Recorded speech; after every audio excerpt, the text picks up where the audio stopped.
तो पूरा मामला स्पष्ट हो गया। ये मामला प्रेम प्रसंग का था। मृतक का संबंध था एक लड़की से गांव की। वो उसी क्रम में अभियुक्त के घर पर भी आया हुआ था। अभियुक्त सरायरंजन में रह रहा था और जब उसको सूचना मिली परिवार के द्वारा और पड़ोसियों के द्वारा कि आपके घर में कोई लड़का आया हुआ है, तो इसने उसका विरोध किया। 2 फरवरी को हम लोगों को पता चला कि मोहनपुर हॉस्पिटल रोड में चौर के किनारे एक आदित्य कुमार नाम के लड़के की डेड बॉडी मिली थी।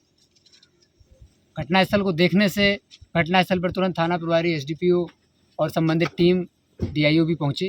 डीआईओ की टीम भी मैंने भेजी तुरंत। इन लोगों के द्वारा घटनास्थल का निरीक्षण किया गया। घटनास्थल को देखने से ऐसा प्राथमिक दृष्टि में ही स्पष्ट हो गया कि किसी ने इनकी हत्या करके इसको आत्महत्या का रूप देने की कोशिश की है और हत्या करने के पश्चात बॉडी को एक पेड़ के नीचे वाली टहनी के सहारे टांगने की कोशिश की गई थी। तत्पश्चात इनके परिजनों के द्वारा एफआईआर दर्ज कराई गई। हम लोगों ने एफआईआर पंजीकृत अनुसंधान प्रारंभ किया। परिजनों के द्वारा किसी पर भी कोई संदेह या शक नहीं किया गया था। नेम्ड एफआईआर नहीं थी।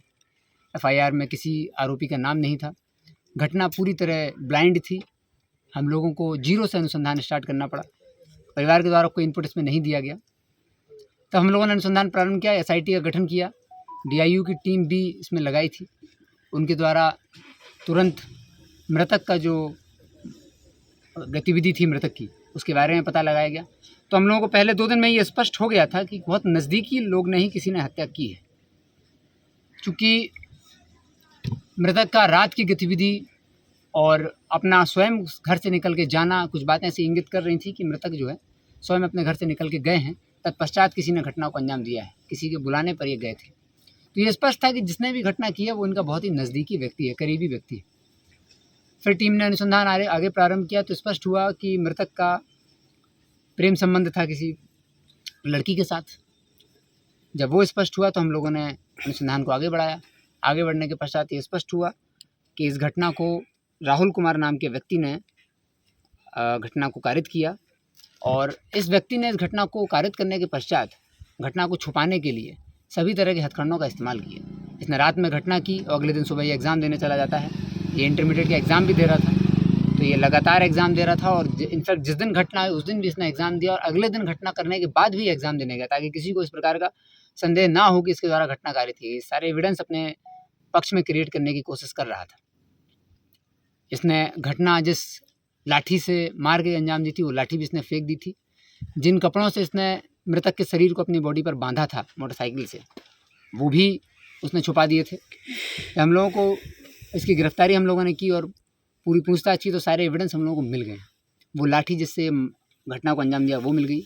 वो मोटरसाइकिल जिससे ये मृतक के शरीर को अपने शरीर पर अपनी मोटरसाइकिल पर बांध करके घटनास्थल जो सामने जहाँ पेड़ है यहाँ तक लेके आया था, वो भी हम लोगों को मिल गया है। वो कपड़ा भी मिल गया है। तो पूरा मामला स्पष्ट हो गया। ये मामला प्रेम प्रसंग का था। मृतक का संबंध था एक लड़की से गांव की। वो उसी क्रम में अभियुक्त के घर पर भी आया हुआ था।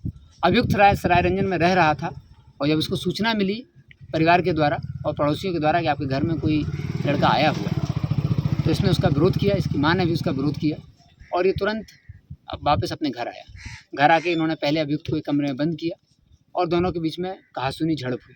झड़प के पश्चात जैसा जैसे पूछताछ में और पूरा घटना को देख के स्पष्ट हो रहा है इसका कोई आपराधिक इतिहास भी ऐसा सच नहीं मिला है, तो इसका उद्देश्य सीधा हत्या करना नहीं था।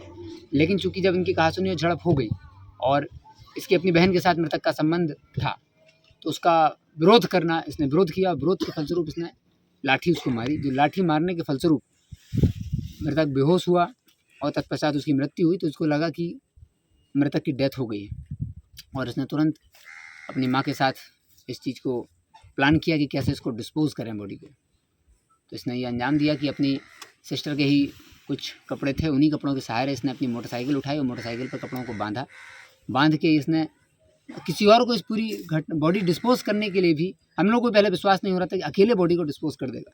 लेकिन घटनास्थल पर इसीलिए हम लोग आज आए हुए थे कि देखा जाए कि आखिर बॉडी को जिस टहनी से टांगा गया क्या वो एक व्यक्ति के द्वारा संभव है।